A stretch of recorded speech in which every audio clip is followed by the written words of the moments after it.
Kaya, ito guys.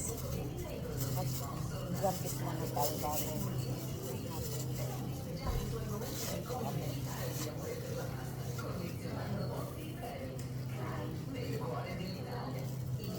Tama na siguro ito kasi bukas hindi naman.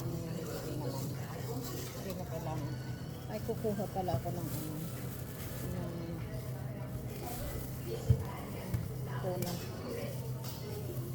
Mayroon sa bahay, wag na. Yun na lang.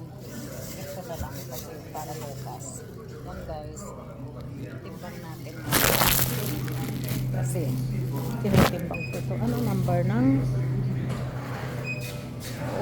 137. Tinitimbang ko yan. Ayan. Ayan. 137 para maano ang price niya. Ayan po. €2 tanta ko to. €2.38. Ika lang, pitapong ko ito.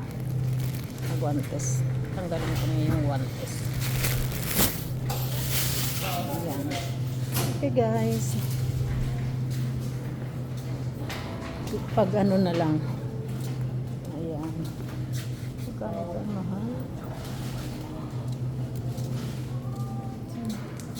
Panit ko. Okay guys.